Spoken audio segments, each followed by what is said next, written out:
que tengo muchos de mis estudiantes aquí, bienvenidos todos, y los que no, y que vamos a tener más adelante, también bienvenidos. La charla va a estar dada, digamos que desde un punto de vista un poco general, para que pues todos, digamos que podamos entender de lo que estamos hablando. Cuando nosotros hablamos de geotecnia y en general nos referimos a los suelos, pues los suelos son ese material sobre el cual nosotros construimos, pero son súper importantes porque también es un material con el cual nosotros construimos. Entonces, ¿qué es lo que ocurre? Así nosotros no nos dediquemos a la geotecnia, así ustedes digan, ok, a mí no me gusta, me parece una rama súper pesada, lo que sea que la opinión que ustedes tengan, pues al final es una rama que siempre los va a encontrar y por lo menos van a tener que interpretar los resultados de lo que les estén diciendo. ¿Por qué? Porque todas las estructuras están construidas sobre suelo y algunas, pues aún más porque están construidas sobre suelo o roca. Entonces, por ejemplo, aquí les tengo esta represa aquí en Ecuador. Las represas obviamente son materiales pues que están construidos con materiales como suelos y rocas, pues porque normalmente se aprovechan espacios como cañones donde yo puedo almacenar agua. Las presas tienen un núcleo de arcilla, están compuestas de suelo y pues definitivamente es importante entender cómo es el comportamiento mecánico de estos materiales. Aquí les tengo otra de nuestras estructuras geotécnicas insignia, un túnel. Un túnel es, pues digamos que es esa ventaja que nos permite pasar de un lado al otro de la montaña y necesariamente tenemos que construirla sobre suelo o roca. O por ejemplo, una cimentación. Entonces, por si de pronto aquí hay personas que todavía no se han familiarizado con qué es una cimentación, en realidad una cimentación es una estructura que está dentro del suelo, o sea, subterránea, que nos permite transmitir las cargas de la superestructura, del edificio, del puente, de lo que sea que haya arriba del suelo, hacia el suelo. ¿Por qué necesitamos estas estructuras? Pues porque los suelos no son materiales tan resistentes como el acero y el concreto. Entonces yo estoy transmitiendo cargas por materiales sumamente resistentes y son cargas sumamente grandes, o un material que puede no ser tan resistente, pues como el suelo. Entonces yo tengo que garantizar que haya una compatibilidad de esfuerzos. ¿Qué se hacen? Cimentaciones. Hay distintos tipos de cimentaciones. Hay cimentaciones superficiales y cimentaciones profundas. Aquí, por ejemplo, les tengo la cimentación del Burj Khalifa. El Burj Khalifa es el edificio más alto del mundo. Más o menos se sabe que el Burj Khalifa mide alrededor de 1 kilómetro de alto. Entonces, imagínense la magnitud de las cargas que ustedes están transmitiéndole al suelo. Yo tengo que hacer algo para que el suelo no se rompa cuando le aplique toda esa carga. Y entonces aquí, por ejemplo, tenemos un sistema placa pilotes. Como dato curioso, pues en realidad el Burj Khalifa tiene 192 pilotes de 1.5 metros de diámetro que miden 50 metros de largo. O sea, esto es una mega cimentación para una mega estructura. Otro ejemplo son el caso de los muros de tierra compactada. Esto es algo que ahorita está de moda porque tenemos pues estructuras, quisiéramos que fueran sostenibles y además pues son súper buenos pues, en términos de acústicos, térmicos y pues están hechos con suelo, que además es la manera tradicional que pues nuestros antepasados usaban para construir. Y entonces, si nosotros nos vamos a hablar de un suelo y de todas estas superestructuras que estamos viendo, que a uno le parecen tan chéveres, pues primero hay que entender de qué está hecho el suelo, cómo se comporta el suelo y cómo responde el suelo mecánicamente. Para eso es que nosotros vamos a hablar de la modelación. Y antes de hablar de la modelación, empecemos por definir qué es el suelo. Y entonces mis estudiantes me van a decir, en este momento, ¿esta retahíla me la dicen todos los días? Pues sí, es súper importante. El suelo es un material trifásico compuesto por partículas. Y eso lo convierte en un material complejo. ¿Qué quiere decir que sea trifásico? Pues en realidad un material trifásico pues quiere decir que está compuesto por sólido, líquido y gaseoso, los tres estados de la materia. ¿Qué es lo que pasa? Pues que el porcentaje, digamos que de material mineral o la parte sólida, pues esa uno puede decir que ok, eso va a ser constante. Pero el porcentaje del agua y el porcentaje del aire no siempre es constante, es variable.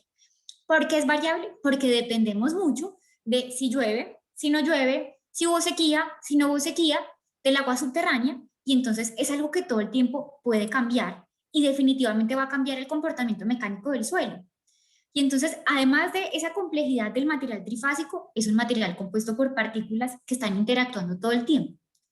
Eso hace que el suelo se analice como un sistema tridimensional y, como les digo, que sea complejo. ¿Qué ocurre con los suelos? Los suelos pues no es como el concreto o el acero que yo voy, por ejemplo, a Cemex y les digo, yo quiero que usted me entregue un concreto que tenga tal resistencia. El suelo no es así, desafortunadamente. El suelo es el material que nos toca y entonces, como es el material que nos toca, hay que aprender a entender cómo se conforma, cómo se comporta y cómo mejorarlo si es que tengo que mejorar. Entonces, vamos a hablar en general de cómo interpreto, analizo, mido esas interacciones entre las partículas sólidas, esas interacciones entre el agua y las partículas sólidas, y a partir de eso es que nosotros vamos a obtener pues los principios básicos necesarios para un diseño o los parámetros básicos necesarios para un diseño. No les pregunté, ¿todos me escuchan bien? ¿Sí? ¿Se escucha bien? No pregunté al comienzo. Sí. Listo, gracias por la respuesta. Entonces, ya una vez, digamos que arrancando desde esta definición tan básica, y si nosotros pues nos concentramos en los suelos, sabemos que hay diferentes tipos de suelo que están clasificados según el tamaño, pero que ese tamaño va a determinar el comportamiento mecánico que tiene el suelo. Entonces, nosotros tenemos como partícula más grande las gravas. Las gravas pueden tener un tamaño hasta el tamaño de un puño, pues pueden tener partículas de tamaño medio o de diámetro hasta como un puño. Y si nos vamos más pequeñito, vamos a llegar a las arcillas, que por el contrario son tan pequeñitas que no las podemos ver a simple vista. De hecho, las arcillas tienen un tamaño de partícula más pequeñito que un virus. Eso quiere decir que el comportamiento mecánico que pueden tener los suelos es súper amplio. Y aún así, a todos le llamamos suelo. Por eso es que es tan importante hablar y entender la mecánica de este material que, pues en realidad no es tan sencilla, pero es muy entendible. Entonces nos vamos a hablar de los modelos en geotecnia, ahora sí, una vez definido este material en el cual se centra pues la geotecnia, vamos a hablar de dos tipos de modelación. La primera es la modelación física, digamos que es en la que vamos a tener el grueso de la reunión de hoy, o pues la conversación de hoy, y la modelación numérica, que también existe igual de válida, igual de útil. Si hablamos de la modelación física, pues podemos tener modelación física a escala real y a escala reducida, los dos tipos de modelación. Y si hablamos de modelación numérica, tenemos elementos finitos, diferencias finitas y elementos discretos. Vamos a ver un poquito qué es cada cosa y para qué me sirve. Empecemos con los modelos numéricos. Entonces, los modelos numéricos son esa herramienta computacional que nos permite predecir el comportamiento del suelo ante un fenómeno, la aplicación de una carga, la construcción de un edificio o cualquier fenómeno que ustedes quieran representar, es muy general. Y entonces, por ejemplo, aquí les tengo un caso o un ejemplo de una modelación por elementos discretos. Al final, estos elementos discretos, pues lo que están haciendo, entonces aquí lo que estamos haciendo es analizar partícula por partícula qué es lo que está pasando. Entonces, miren que esto estamos evaluando el colapso de una columna granular. Entonces, miren cómo a través de pues, los modelos nosotros podemos entender cómo interactúa partícula por partícula, a quién está tocando, dónde se está liberando energía, qué es lo que está ocurriendo. Y entonces esto es a lo que se conoce como elementos discretos. Entonces, este es un ejemplo muy sencillo que les tengo. Hay otros. Algo pasó. Ya. Hay otros casos, digamos como esos, pues infinitos. Uno en realidad podría modelar lo que uno quisiera. Este otro ejemplo. Voy. Espérenme que se me abrió otro video. Este otro caso que les presento aquí, pues es el estudio de qué es lo que le pasa al suelo cuando esto pues tiene una vía, es una vía que le está pasando carros. Entonces este es el caso, aunque está como medio mareador, lo voy a parar. Este es el caso de un fenómeno que se llama washboard y en realidad lo que está evaluando es por qué en las vías terciarias se producen ciertos baches. ¿Eso de qué depende? Dependerá de la velocidad del carro, de la magnitud o el tamaño del carro, del tipo de suelo, del agua y de qué fenómeno exactamente depende. Porque en las vías terciarias hay baches.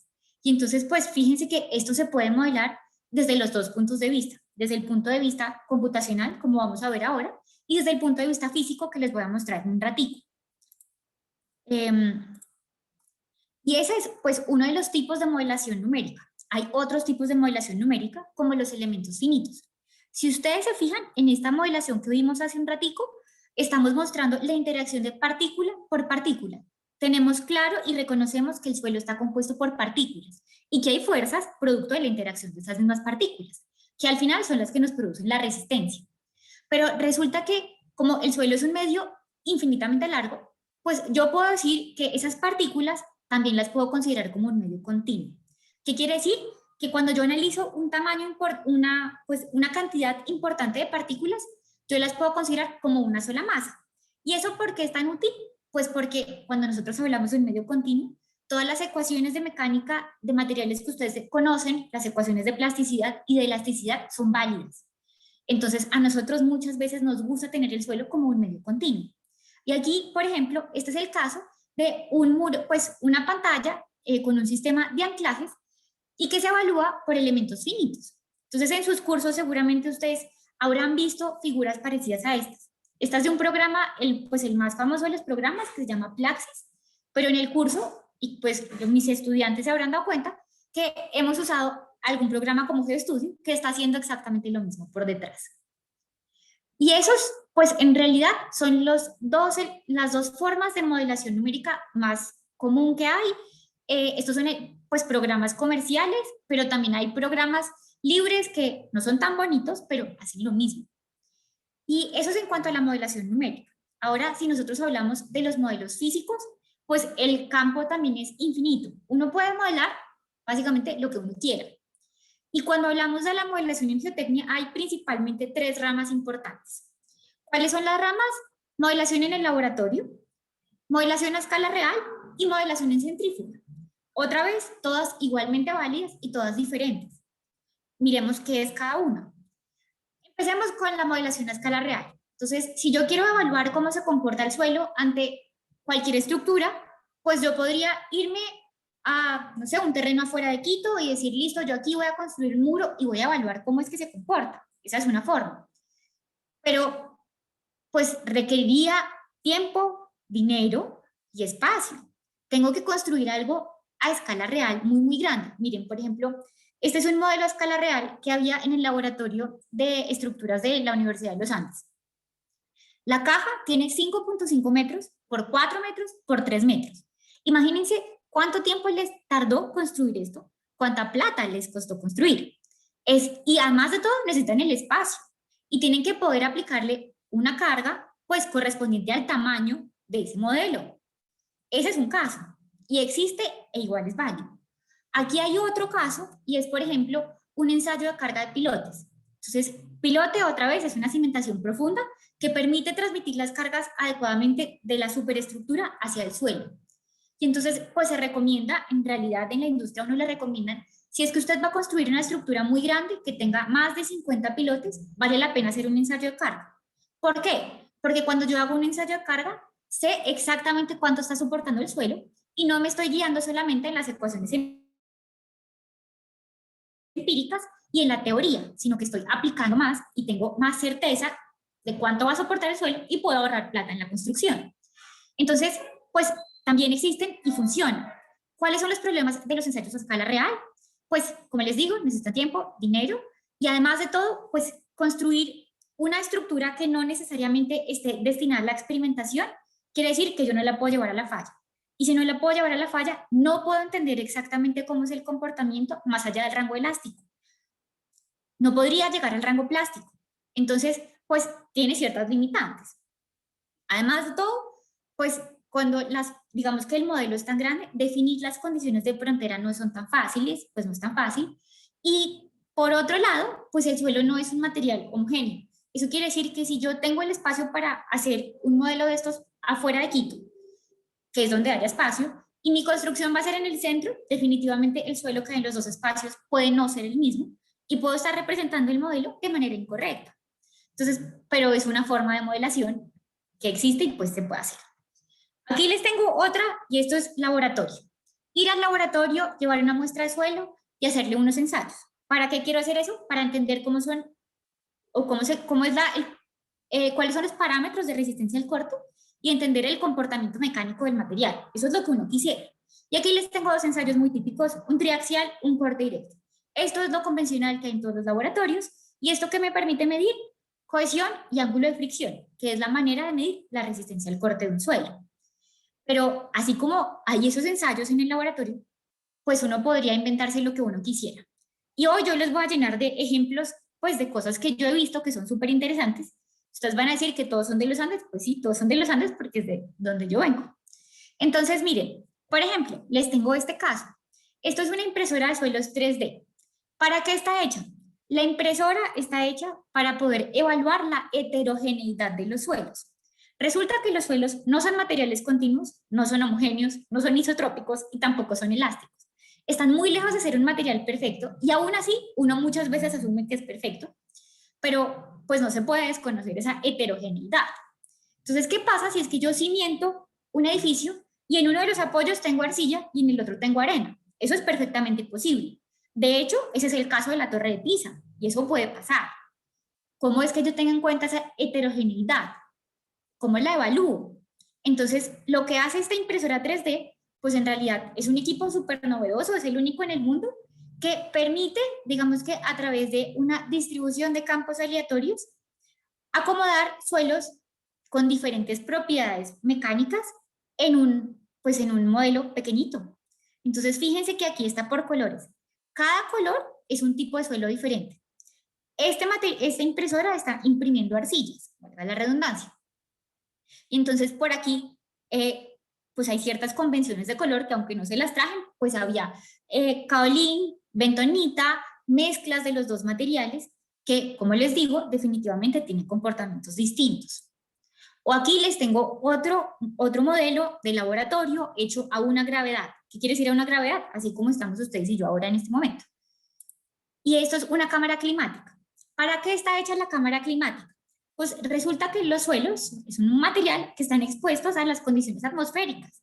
Y entonces, no sé si ustedes han visto, pero hay ocasiones pues en el que el suelo se deseca y queda como una especie de costra. Y esa costra es súper frágil. ¿Por qué pasa? ¿Y cuáles son las influencias mecánicas que tiene eso a la hora de hacer? Pues aplicarle una carga. ¿O qué pasa si es que llueve? Y entonces esto lo que hace, pues básicamente es que tiene todas las configuraciones y es pues un robot más o menos grandecito que le permite aplicarle a la muestra de suelo que está aquí, es este espacio que está por aquí, el 9, lo que ustedes quieran. Entonces esto tiene calentadores, lámparas para calentarse, tiene cómo enfriarse, tiene cómo aplicarle viento, tiene ventiladores, esto tiene de todo. Y básicamente lo que está haciendo es exclusivamente evaluar el efecto de la atmósfera, de los efectos pues, climáticos en el suelo, y es una cámara climática. O aquí les tengo otro. Este es pues, una máquina que permite evaluar el efecto de washboard, que es el que les acabo de mostrar con la modelación de elementos discretos. ¿Qué está haciendo esto? Pues es un tanque que está lleno de suelo y que tiene un brazo con una llanta conectada. ¿Qué hace esta vaina? La llanta da vueltas y vueltas y vueltas y se van creando los baches propios de las vías terciarias. ¿Qué hace esto? Pues varias cosas. Medir cada cuánto se generan los baches, tiene como medir la carga que le estoy aplicando, si es que yo puedo medir si es que en qué punto la llanta empieza a saltar y se despega de la carretera, que es una condición súper peligrosa, pues en una vía terciaria. Y entonces, aparte de que yo puedo medir esas cosas, yo puedo jugar con el agua, decir, listo, yo le voy a poner agua a ese sistema y voy a evaluar el efecto del agua en el washboard. ¿Qué más puedo hacer? Yo le podría instalar a eso un geosintético y evaluar cómo se comporta una vía terciaria si es que yo le pusiera un geosintético. Y pues yo no les dije, pero refirámonos, bueno, ustedes me entienden, con vía terciaria, pues a una vía que no está, digamos que no tiene capa de rodadura ni asfáltica ni de concreto hidráulico, sino que pues está hecha, digamos que con afirmado, se llama en Colombia.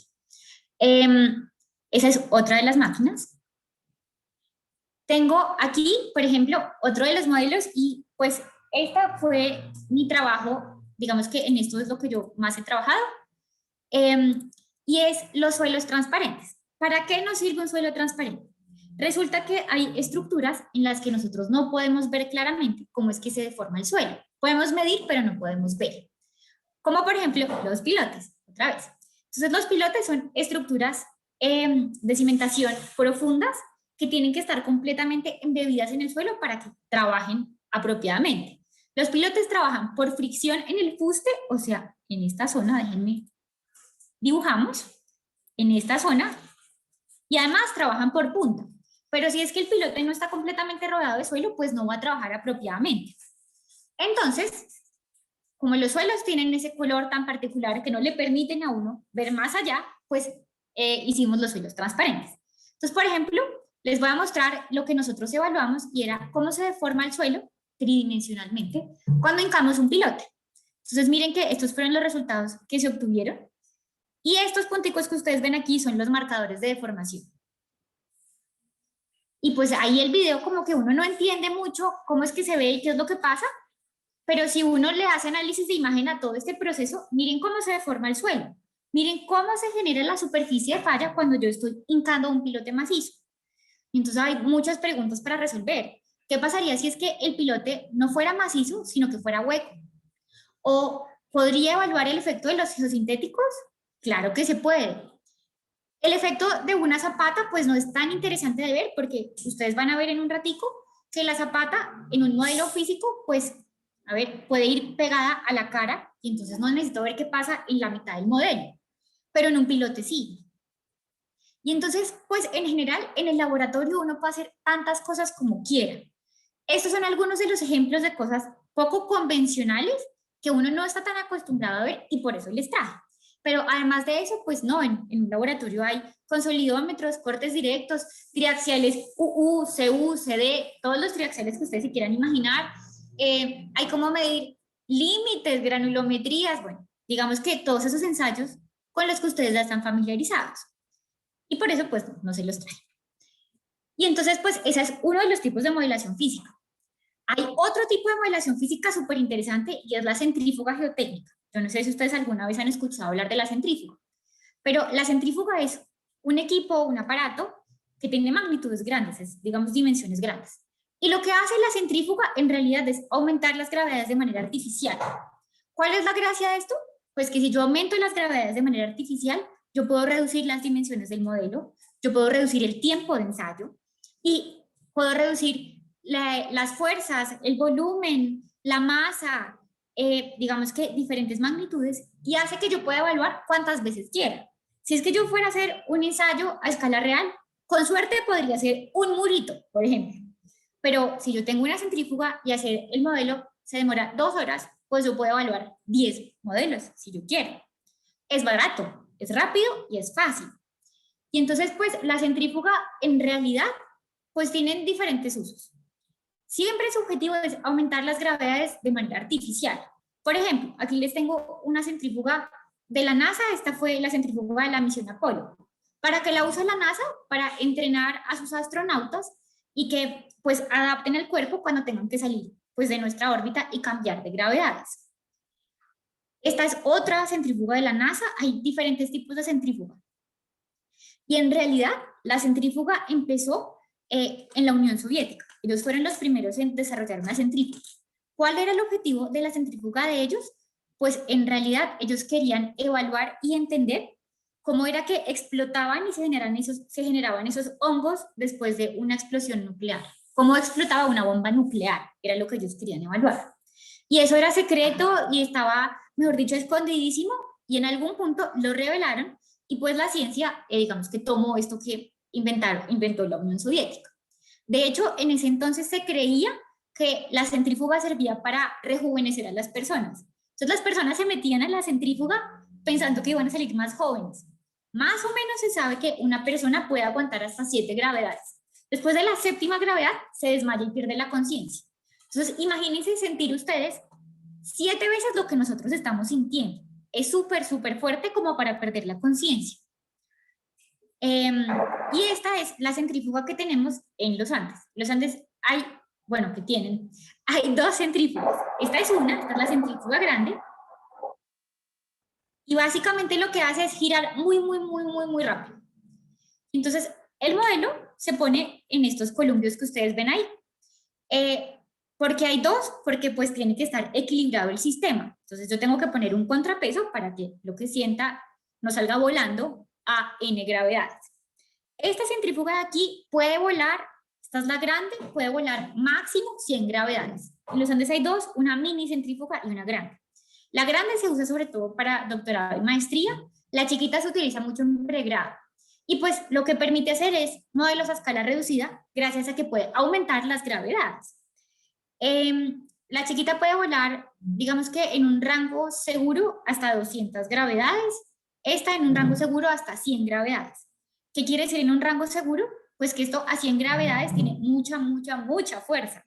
De hecho, aquí ustedes no alcanzan a ver, pero hay un círculo en el piso. La estructura está aislada del edificio donde está, porque si llega a haber un accidente, pues esto puede tumbar el edificio básicamente. Entonces, la cimentación es independiente. Hay como dato curioso. Y entonces, pues los ensayos en centrífuga sirven porque uno puede hacer un modelo las veces que quiera, cuantas veces quiera, porque es fácil y rápido. Es un modelo que además representa la realidad de lo que pasa. ¿Por qué representa la realidad de lo que pasa? Porque yo puedo escalar las dimensiones de tal forma que lo que yo construya en el modelo, o sea, en el sistema pequeñito, sea equivalente al prototipo, que es la situación de la vida real. Además de todo, yo puedo instrumentarlo como me dé la gana. Yo le puedo poner y puedo medir lo que quiera. Y las condiciones de frontera son mucho más fáciles de definir. Y además de todo, yo puedo, digamos que calibrar un modelo computacional con un modelo experimental que pueda replicar muchas veces. Por eso es que es tan útil. Y entonces aquí les voy a mostrar algunos de los ensayos que se hacen en la centrífuga de Colombia. Este, por ejemplo, es la centrífuga, la mini centrífuga, la pequeña, y están evaluando aquí cómo se cierra un túnel. Entonces, esto es arcilla y tiene cuadritos para que uno entienda cómo es la deformación. Entonces, miren lo que le pasa al túnel cuando empieza a volar. Entonces, ahí, ¿qué es lo que pasa? Que yo estoy replicando un prototipo que es un túnel de la vida real en un modelo chiquitico y puedo entender el comportamiento pues del fenómeno, lo que está ocurriendo. Por eso es que es tan útil. Y este es, pues todavía no se ha terminado de cerrar, pero este es uno de los ejemplos. Y aquí el frente del muro, pues ya ustedes alcanzan a ver que casi que se cerró del todo. Aquí les tengo otro ejemplo. Y este es un muro que permite evaluar pues, el empuje y cómo falla el muro. O aquí les tengo un caso que no debería pasar y es que no escalaron pues, el peso del muro y miren que se hundió por completo.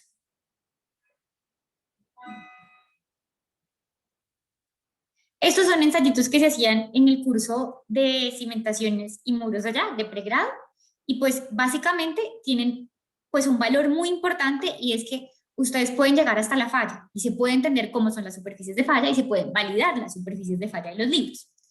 ¿Cómo funciona esto?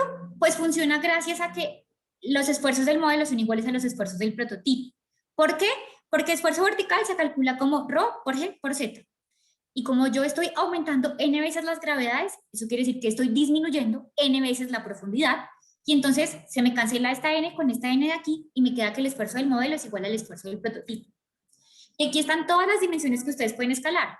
Se puede escalar la aceleración, la longitud, los esfuerzos son 1 a 1, las deformaciones son 1 a 1 y las densidades son 1 a 1, pero se puede escalar la masa, el volumen, el peso unitario, la fuerza, los momentos, la rigidez, el tiempo. Para que tengan una idea, si ustedes quisieran evaluar la consolidación, que es un proceso en el tiempo, 27 años de consolidación equivalen más o menos a un día de vuelo en centrífuga a 100 gravedades. Por eso es que es tan útil. ¿Cuál es la gracia? Que los esfuerzos se tienen que mantener y que además vamos a usar el mismo suelo en el modelo que en el prototipo. Eso quiere decir que yo tengo que garantizar que las propiedades del suelo del modelo sean las mismas del prototipo. O sea, la cohesión no drenada, la densidad relativa, y con la densidad relativa involucramos el ángulo de fricción. Lo único que nos escala es el tamaño de las partículas, porque si lo escalamos estaríamos cambiando el tipo de suelo. Aquí les tengo pues un mapa más o menos de cuántas centrífugas hay en el mundo. Hay sitios donde hay países en el mundo donde es válido entregar un diseño solo con un modelo a escala reducida. En Japón, por ejemplo, es válido. Y entonces, de hecho, fíjense que en Japón hay un montón. En Sudamérica tenemos una en Brasil, la de los Andes y la de la Escuela de Ingenieros. O sea, en Colombia hay tres, hay dos, contando como una sola, la mini y la grande de los Andes. Y pues en el mundo son súper valiosas y son súper importantes, digamos que son súper útiles. Con las centrífugas se puede hacer lo que ustedes quieran. Este, por ejemplo, es un modelito para aplicar carga con una zapata durante el vuelo. Y entonces, fíjense que uno tiene como medir cuánta carga, cuál es la capacidad portante del suelo y cómo se deforma el suelo. Y entonces este video seguramente muchos de ustedes lo han visto en mis clases, pero básicamente lo que me están mostrando es cómo se deforma el suelo cuando le aplico carga a través de una cimentación superficial. Y entonces, miren lo que pasa. Se genera una cuña que empuja el suelo y se arman los famosos bigotes que le decían a uno. Y esta es la superficie de falla. Este es el caso de los suelos heterogéneos. La impresora 3D imprime este suelo que ustedes están viendo aquí. Y estos son los resultados. Definitivamente yo puedo tener diferentes combinaciones de suelo y si los comparo con un suelo homogéneo, los resultados y la capacidad de soportar carga va a ser distinta. Bueno, estas son las comparaciones y se me está acabando el tiempo, entonces voy a darle un poquito más rápido. Aquí hay algunos casos de ensayos importantes hechos en centrífuga. Por ejemplo, este ensayo es de la Universidad de Cambridge y está evaluando cómo es que el piloto es capaz de soportar cargas horizontales. Aquí se están evaluando diferentes esquemas de pilotaje porque los pilotes, pues uno no construye solamente uno, sino que construye un grupo de pilotes muchas veces. Entonces aquí están evaluando diferentes, digamos que arreglos de pilotes. Los modelos pueden ser tan grandes como ustedes quieran. ¿Cuál es la ventaja de tener un modelo grande? Que lo puedo instrumentar como yo quiera. Entonces, si yo tengo un modelo muy chiquito, o sea, vuelo a muchas gravedades, el problema es que ya no me caben los sensores, ya no puedo medir con tanta precisión, mientras que si tengo un modelo grande, pues es mucho más sencillo. Aquí, por ejemplo, les tengo un modelo de cómo es que una tuneleadora, o sea, estas máquinas gigantes que logran romper el macizo o pues el suelo en este caso que están probando una arcilla, y analiza cómo es que se deforma el suelo que está aquí arriba cuando yo construyo un túnel. El problema de los túneles es que pues definitivamente están desacomodando el suelo y entonces hay deformaciones y asentamientos para los que están arriba, pues por eso son problemáticos. Aquí se está evaluando la estabilidad del frente de excavación de un túnel, o aquí están evaluando cómo es que, digamos, se comporta un pilote ante carga horizontal. Esta es la instrumentación, estos son los sensores. También se pueden evaluar sismos. Entonces, esto es un shaking table y lo que está haciendo esto es que durante el vuelo se empieza a mover o empieza, digamos que son varias cajitas ajustadas, como módulos de cajitas ajustados, de tal forma que se pueden mover, digamos que súper flexiblemente a la hora de hacer el ensayo y pues eso simula un sismo. Entonces, ¿qué es lo que uno hace? Pues instrumenta todo lo que está dentro y lo somete a un sismo pues durante un vuelo de centrífuga. O aquí, por ejemplo, está cómo evaluar el comportamiento dinámico de un terraplén. Este es un proceso de excavación que se hizo en Tokio. Es un proceso de pilotaje y este es otro sistema para simulación de sismos. Y esta última que les tengo aquí, esta es una cámara climática hecha para centrífuga, entonces fíjense que ya es mucho más reducida, pero lo que está haciendo es evaluar el efecto de la temperatura durante un vuelo de centrífuga. Entonces, pues está evaluando el control de humedad, tiene varias cámaras para que uno pueda medir cómo son las deformaciones y pues es una cámara que está completamente aislada de lo que sea que pase dentro de la centrífuga. Como eso está girando tan rápido, es súper importante ese sello porque hay muchísimo, se queda muchísimo viento, pues producto de ese giro. Y esta cámara se ganó un premio súper importante porque digamos que el profesor encargado de la centrífuga logró hacer por primera vez en la historia que lloviera para abajo durante un vuelo de centrífuga. Entonces, ¿qué es lo que pasa con la centrífuga? Que estos son los columpios, se llaman columpios en el estado inicial, y cuando empiezo a aumentar, pues la prendo y empiezan a aumentarse las gravedades, esto hace así. Eso quiere decir que el modelo va a quedar acostado. O sea, a ver, con este alcohol. Si este era el modelo, digamos que normal, cuando empieza a volar la centrífuga se queda en esta dirección. Y él logró hacer que lloviera para abajo y no para el lado. Entonces ganó un super premio. Y esto era lo que yo les tenía preparado de modelación. No sé si tienen dudas, si quisieran preguntarme algo, si les gustó, si no les gustó. En verdad ha sido una charla muy...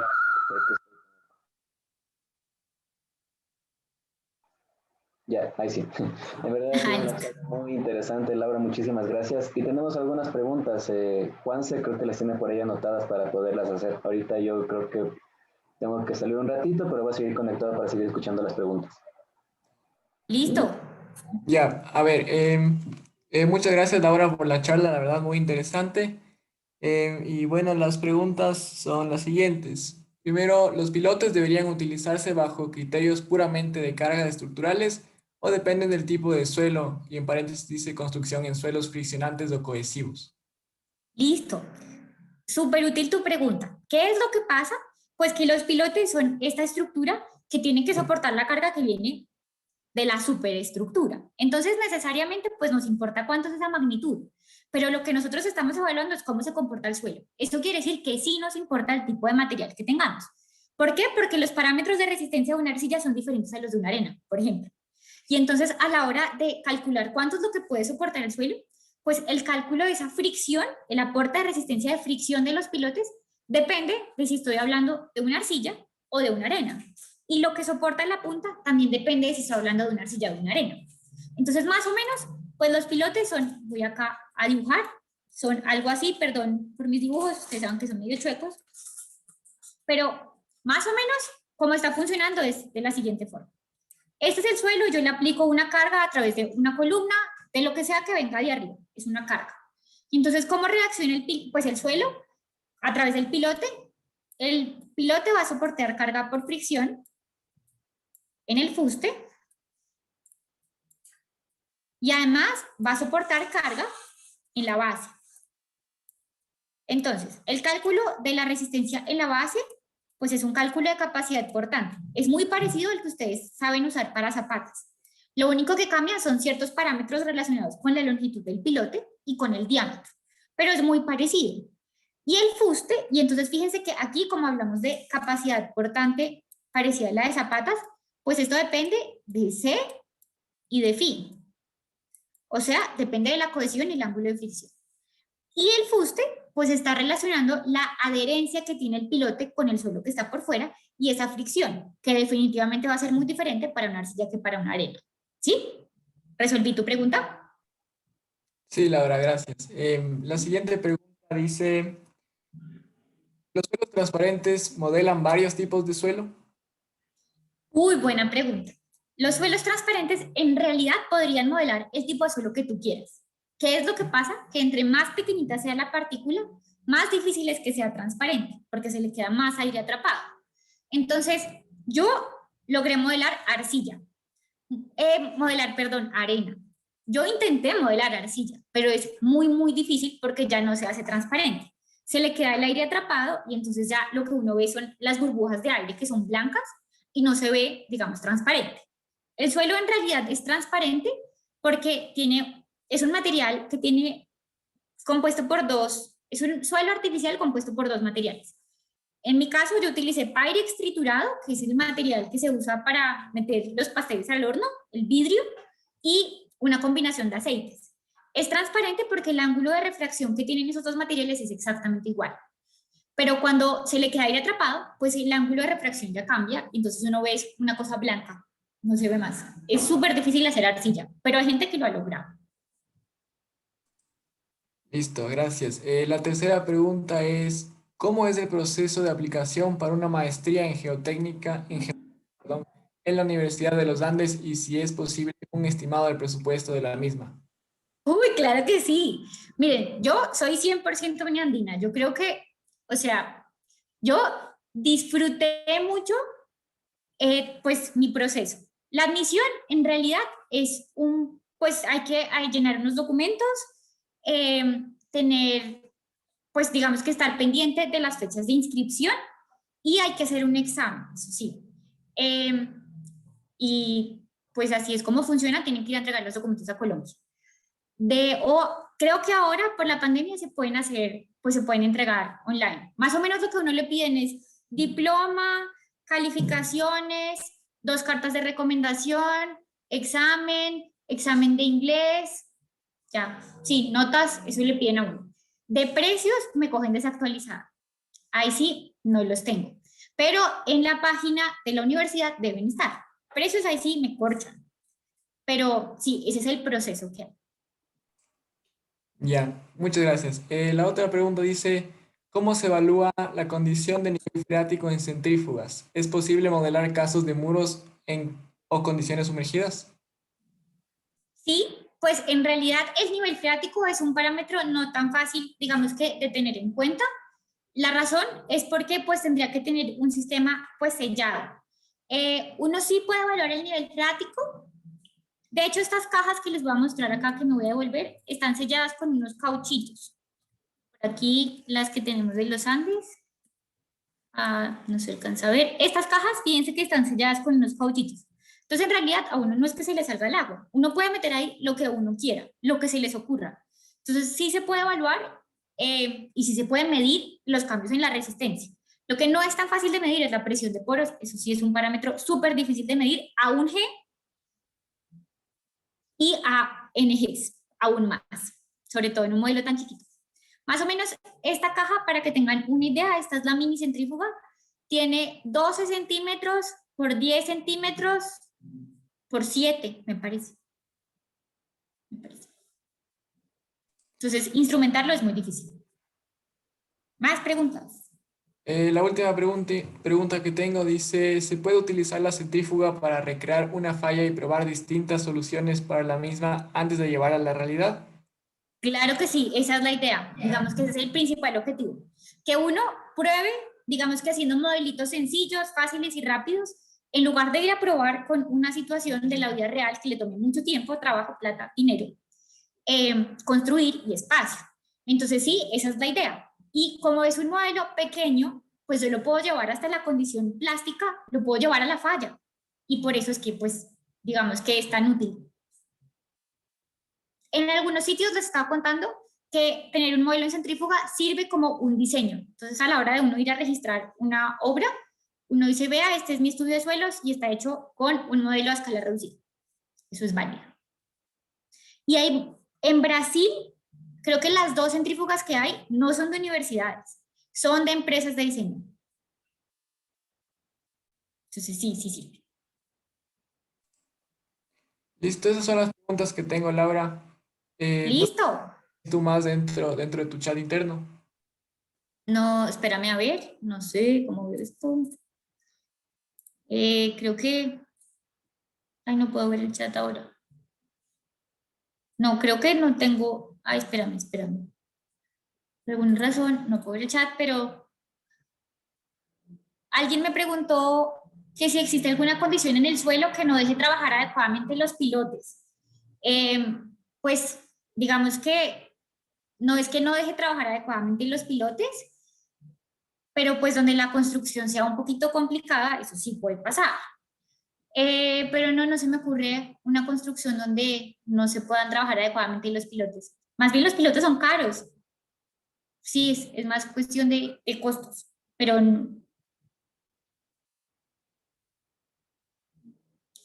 no, creo que no. De pronto que sean difíciles de construir, sí, pero los pilotes pueden trabajar por punta o por fuste dependiendo del tipo de suelo que tengas. Entonces, pues al menos por punta siempre van a poder trabajar. Muy bien. Entonces, ¿más preguntas?